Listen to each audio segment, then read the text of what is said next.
Welcome back from break, everybody. We'll go ahead and wrap up with our last discussion area. So we've had all this good material. We've prepared for our virtual meeting. We've created an agenda. We've considered logistics, decided on a platform. We've notified everyone. We've actually had the meeting and got to do all those fun virtual backgrounds with balloons and dogs and pictures of Anna and practice good remote meeting etiquette and help to keep everybody engaged. So now what? Now we have to plan for some follow-up steps after the meeting, which is life cycle 3. Most of the steps we'll discuss are going to be very similar to what you would do if a meeting was in person as well. And consistent with everything that has been shared up to now, the ideas we'll discuss in this session are really just designed to help ensure meeting success and keep everybody engaged and invested in the meeting process. You know, engagement was mentioned by many of you as a big, very important feature of meeting success. And Jane obviously shared some really great ideas. I do think we tend to think about engagement as mostly pertaining to the actual meeting itself. And obviously there's a number of things we just went over to help improve engagement. But when you think about engagement, it really starts with, on the front end with preparation and agenda planning and all that. And then what happens on the back end or after the meeting is also important to maintaining engagement. So if you think about the reality that meetings are not always successful, let's pause and ask, why do we sometimes not see very much progress from one meeting to the next? So go ahead and just take a minute and either write in the chat box or unmute and just let us know why you think that oftentimes we see a lack of progress between meetings. Some answers, Mike. Okay, great.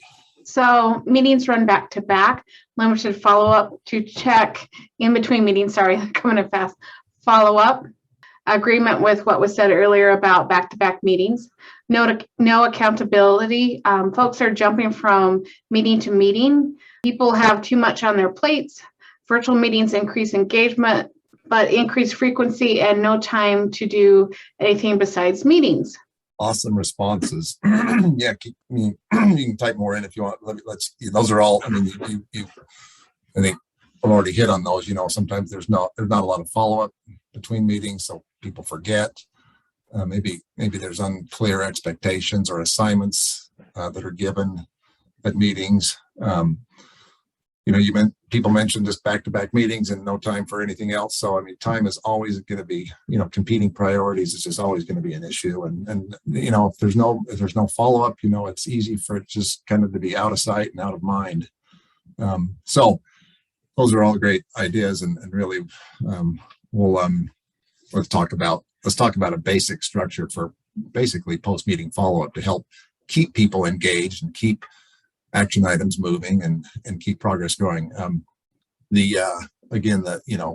Everything we'll discuss is really designed to help participants remember tasks and assignments from the meeting, clarify if there are any questions about those and who's responsible for what, and really to provide support to ensure that assignments can be met.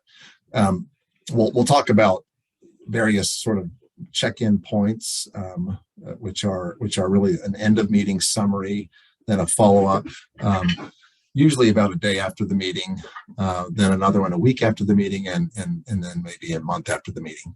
This model works really well for meetings that are held, regularly, but not too frequently, such as an advisory committee meeting, which, is usually quarterly or maybe every 2 to 3 months.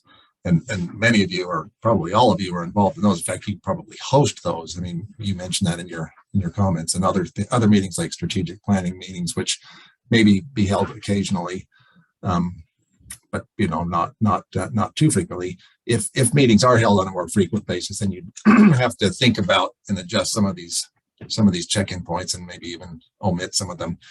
So let's talk about the end of the meeting, which of course is actually still technically during the meeting, but this is a summary held at the actual end of the meeting while folks are still online, and really its main purpose is just to summarize the decisions made, as well as action steps and assignments generated during the meeting. And it just helps to ensure common understanding of discussion items with everyone in attendance.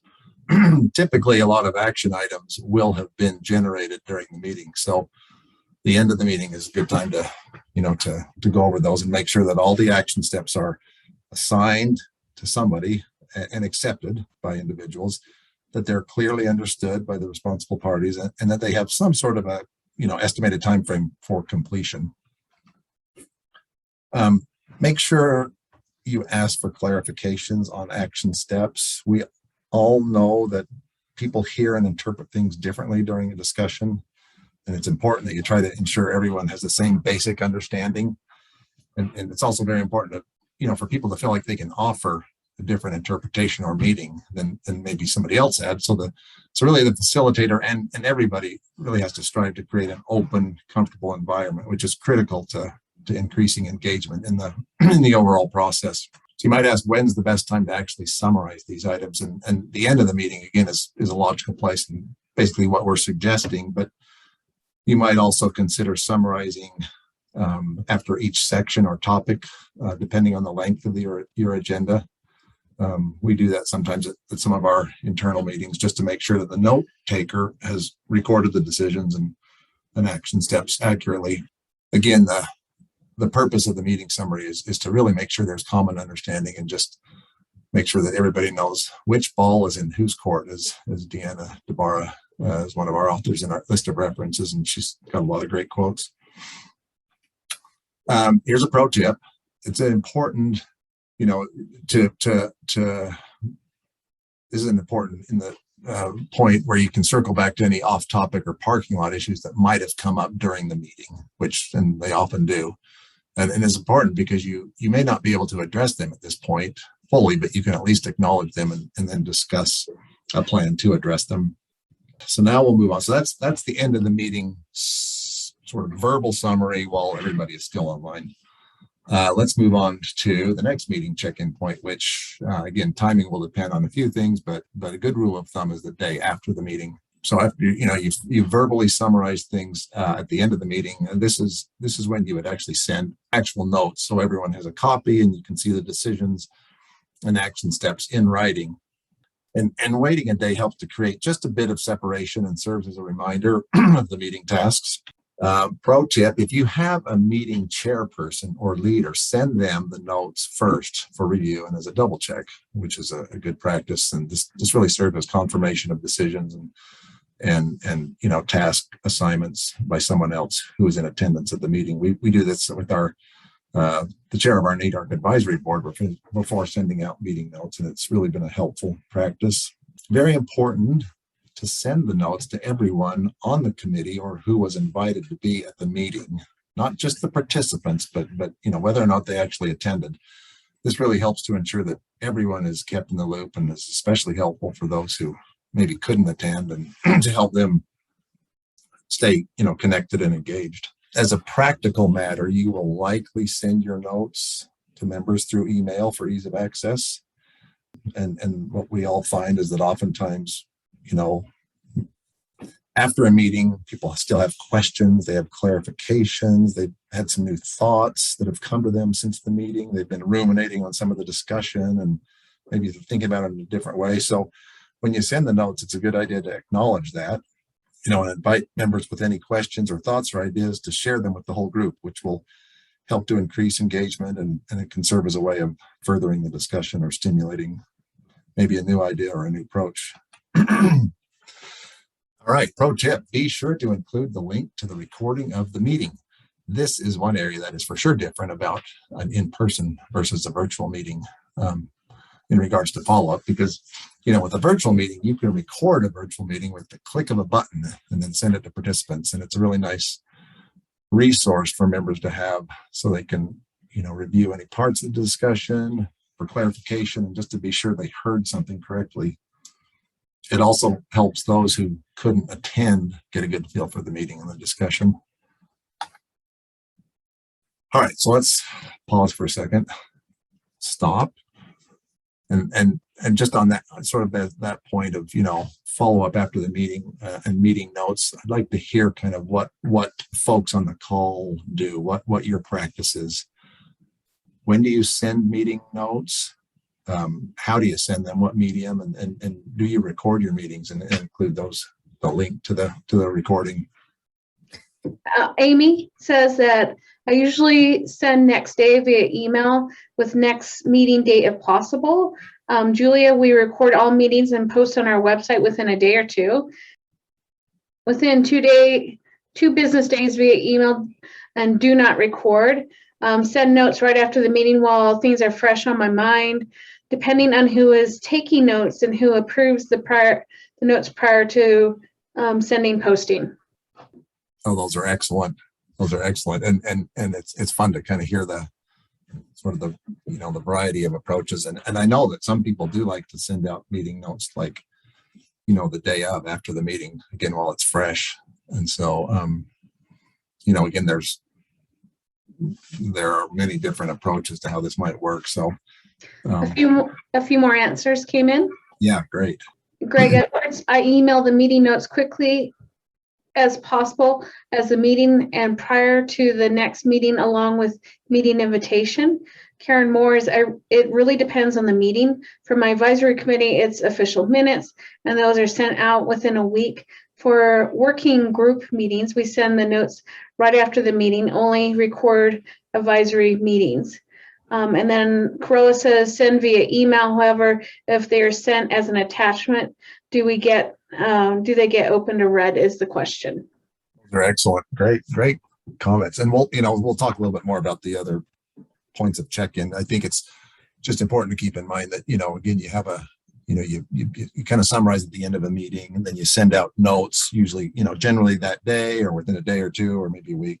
But again, we'll talk about some further check-in points because we're all busy and people get pulled in different ways. And so they'll end up, probably forgetting even after you send out notes. So next check-in point, again, generally about a week after the meeting. The timing, the exact timing of this is just going to depend on the interval between your meetings and, maybe a lot of other factors, but a week out is generally a good point for check-in for meetings that are held, again, maybe every 2 to 3 months. The general purpose, again, is to remind, as a reminder of responsibilities and tasks and opportunity, again, for clarification. A week out soon enough after the meeting that people, may have questions or may have misunderstood or even forgotten their assignments. And you can ask generally how people are coming on their assignments because it's only a week out, they may not have started. So a good time to ask if they think they need some help. See if committee members are encountering any challenges or barriers that they hadn't expected that may be affecting their progress, and if so, what help they might need. So always nice to ask that and offer for help. Okay, pro tip, report on your own progress. This is a good practice to report sort of on what you've been doing with your assignment at this time, which helps to show that you're an equal part of the team and not just, the nosy facilitator. Or, you might have shared difficulties that you're encountering as well. It's especially important if something you do something they do is, or one of their assignments is contingent on something that you're doing or you're working on. So, you can, hey, I was just following up on the action items from the meeting regarding contacting Bill about the NPRP assessment. I was fortunately able to get that done yesterday. How are things coming for you? So just some, friendly conversation regarding your own experience to help them with their assignment. You might also want to check in individually with people based on the scope of their assignments and when they're due, because some tasks are going to require a much bigger lift than others. So, to avoid the perception that as a facilitator, you think all assignments are taking an equal amount of time and should have a equal expectation. It just might be helpful to reach out to some on an individual basis because they just might need more help, or they may be experiencing more challenges. And that this helps to create trust and increase engagement in the entire meeting process. And then the final meeting follow-up generally would be sent about a month after the meeting was held. This may serve as your last check-in point regarding meeting assignments before the next meeting. So again, the exact timing will depend on meeting, excuse me, meeting frequency and other factors, but works well for meetings that are held again every 2 to 3 months, or not too frequently. Again, you'll want to check in with folks on their progress, and hopefully they've had enough time to get started, though they may not be finished. But don't underestimate the value of these check-ins simply as a reminder of the tasks to be completed, because again, everybody gets pulled in 100 directions and is busy putting out the immediate fire on hand and may have forgotten about their assignment. So this check-in can serve as a helpful reminder of what needs to be done by when.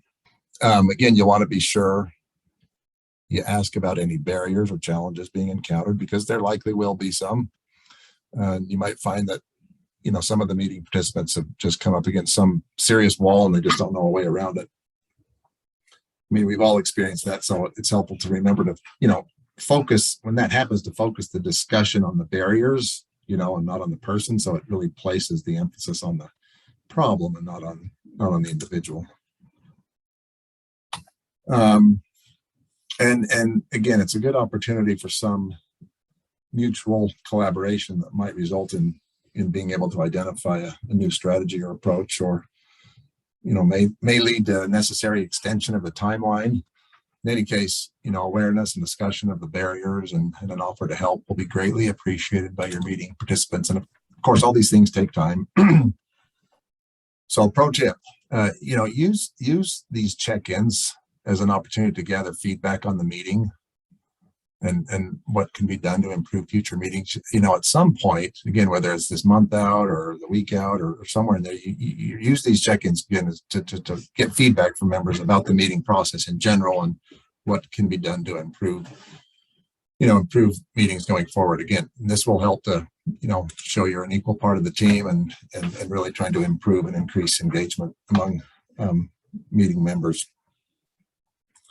So to review, we've covered a lot of ideas and suggested basically 4 different times for sort of meeting check-in. One would be the end of the meeting, a summary. The next would be sending meeting notes, after the meeting, maybe a day after, 2 days after. Some will do it, the day of. Checking in about a week after, and then finally checking in about a month after. So let me pause there and then again invite you to ask any questions or share any thoughts you have about this process for meeting follow-up. Mike? Yeah. This is Jane. Something just came to mind to me. It's understandable that sometimes we have back-to-back meetings, but if we're in charge of scheduling, I really like to block out a half hour on my calendar after the meeting is over if I'm in charge of it, because I know I'm going to need that extra time to review the notes, to follow up, and to do all of these things. I just wanted to mention all of these things do take time. But it's time well spent, because that if you do follow up with people in a very supportive way, that things can get done. But I just wanted to mention it's important to not just end the meeting and say, well, I'll get to this later, but just actually plan the time that you're going to need for that follow-up. Oh, thanks. Good point, Jane. Again, all these things take time, and so it's good to think about, okay, I've got to spend some time to collect this information and plan for follow-up. Yeah. Rachel's saying just being ignored. I'm assuming you mean, Rachel, that when you send out the assignments to do follow-up, the people you're sending to ignore your emails. Is that correct? Yeah, just a lot of silence. Yeah. Which takes me back to my comment that everybody's just too busy, I think. I know. And so these tips and practices are really great to try to incorporate, but again, how you make them work and in real life it's kind of slippery. It's kind of elusive, and as a facilitator, you don't have unlimited time either, because you've got other things you're doing. So it really takes some thoughtfulness in how to approach all this, but generally, if you don't do meeting follow-up, you're gonna it's it's likely that people are going to come to the next meeting unprepared and not having fulfilled some of their assignments. Mike? Yeah. Amy wrote, I also have to send several emails reminding people about the emails that I sent previously as reminders. The reminder to look at the reminder about the previous reminder. I know. One of the things I do with staff to help make sure that they do things for the meeting is when I email out, you can actually in Outlook set it up so that you don't have to send another email, that it does a custom reminder to them of, hey, this is something you have to do, and it will pop up in their Outlook as long as they haven't deleted the email. But on the date and time you set for to remind them, it'll pop up that way. So that's something you can do. Yes, I've noticed that. I've noticed that Andrea does that. I've always wondered, there's a trick in there somewhere, because I didn't see this on my calendar before, but then it just pops up. So it's attached to a previous email. Yeah, the trick is to delete your email so you don't get the reminder. Now Rachel knows what to do when I send her things. Okay, that's helpful. Thanks, Rachel. Darn. Well, okay, so let's just we'll just wrap up really here the last couple of slides. So again, the resources for this particular talk, the hosting remote meeting user guide, the things we just mentioned are summarized nicely on pages 12 and 13 of the meeting user guide. And then of course there's the tools and skills for engaging stakeholders, and then of course the slides from this workshop, which will all be on the website, and the references again for this presentation. So that's really a wrap up of day 2 and of the workshop. No comments coming other than great job. Thank you. Great job, NEDARCians. All right, guys. Well, great to be with you all.